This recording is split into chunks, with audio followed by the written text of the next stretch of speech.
자, 조금 쉬셨죠? 우리 계속해서 들어갈게요. 책은 274쪽. 우리 계속 수단하고 있습니다. 자, 건강관리실은 끝났고 이제 방문 들어갈게요. 방문도 나올 것 같기도 하고 안 나올 것 같기도 하고 일단 저는 하긴 하겠습니다. 자, 방문 같은 경우는 가족의 포괄적인 건강관리 도모예요. 결국 내가 어떤 대상자, 할머니를 때문에 내가 갔어. 그렇지만 할머니만 하는 게 아니라 그 가족까지도 신경을 써야 된다는 거죠. 그래서 가족의 포괄적인 건강관리 도모하기 위해서 하는 거고요.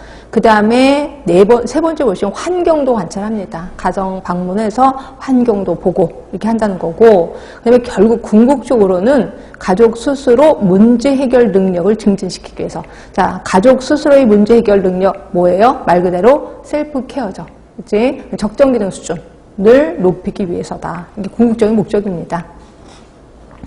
제가 보건교사로 있을 때 방문을 저도 간 적이 있었는데, 그 한 아이가 애가 이렇게 발작하는 애가 있었어요. 간질 발작이라고 보시면 되는데, 저는 간질 발작하는 애를 하루에 한 번, 하루에 한 번? 이런 걸 많이 봤는데, 얘는 수시로 해요. 그래서 한 시간마다 하는데, 우리 간질 발작할 때마다 뇌세포가 죽는 건 아시죠? 그러니까 애가 너무 하다 보니까 여기도 부딪히고 저기도 부딪히니까, 애가 헬멧을 쓰고 다녀요. 헬멧을. 근데 걔가 이제 그림을 그렸는데, 선생님이 1학년 선생님이었는데, 저한테 오더니, 얘 이상해. 그림이 이상해요. 그래서 딱 그림을 봤더니, 자기가 이제 간질발작하는 그림을 그린 거예요. 근데 아빠가 망치를 들고 이렇게 때리는 장면을 그림을 그린 거예요. 너무 끔찍한 거지. 그래서 걔한테 이제 물어봤어. 너 아빠가 이렇게 때리니? 그랬더니, 아빠가 이렇게 테레비 볼 때 우리 테레비 잘 지직거리면 어떻게 해요? 테레비 한번 꽝 때리면 테레비 멀쩡해지잖아. 그러니까 너도 네 머리가 고장난 거니까 이거 때려야 된다 그러면서 맨 처음에 계속 주먹으로 때렸다가 이제 망치로 때리는 거예요.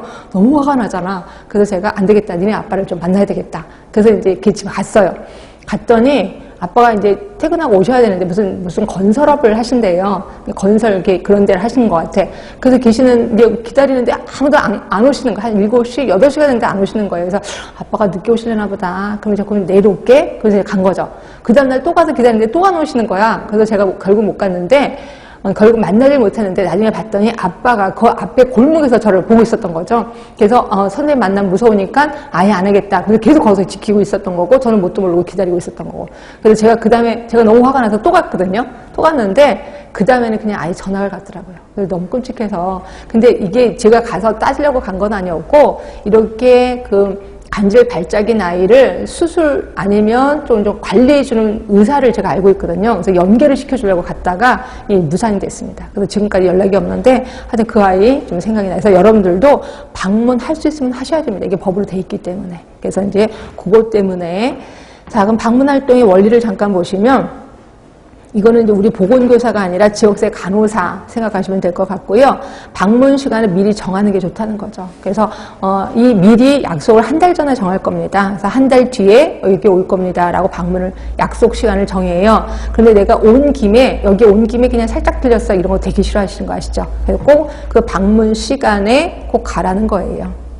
그 다음에 두 번째 보시면, 방문을 가서 내가 이제 최대한 내 자원을 활용을 합니다. 근데 내 자원 갖고는 안 되는 것들이 있어. 그래서, 인근 자원을 활용해야 될 때가 있거든요.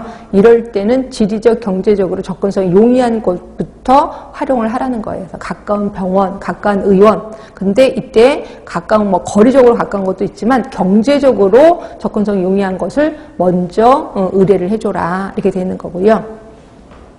나머지 읽어보시면 되는데, 동그라미 7번. 요거 하루에 여러 곳을 방문할 거예요. 내가 오늘 새 집을 갈 거야. 내 집을 갈 거야. 이랬을 때 문제가 되는 건 뭐냐면 내 몸이 매개체가 되면 안 되겠죠. 이러다 보니까 전염성 환자를 제일 마지막으로 방문해야 돼. 제일 처음은 비감염성이면서 감수성이 높은 아이, 그러니까 영아자, 애기들부터 먼저 방문하고 마지막에 전염성 환자를 방문해야 된다. 이렇게 보시면 돼요. 그래서 이런 것들은 우리 쪽은 아직 아닌데 다른 쪽에서는 시험 문제가 어떻게 나오냐면 여러 케이스를 제공해요. 여러 케이스를 제공하고 다음 중 가장 먼저 방문해야 되는 사람, 그리고 가장 마지막에 방문해야 될 사람은 뭐냐, 이런 식으로 하고 있거든요. 그러니까 여러분들은 감염성 질환이면 제일 마지막에, 그리고 어린 나이일수록 제일 처음에 간다라고 생각하시면 돼요. 자, 그 다음에 그게 이제 하루에 방문할 거고요. 가로 3번은 일반적인 방문 활동의 우선순위를 해서, 이거 뭔 소리냐면 말 그대로 우선순위. 이런 케이스가 있을 때 내가 먼저 해결해 줘야 될 일이 뭐냐 이거죠. 그거를 가로 3번에 써놓은 겁니다. 개인보다는 집단의 문제를 먼저 해결해 줘야 돼. 그리고 비전염성보다는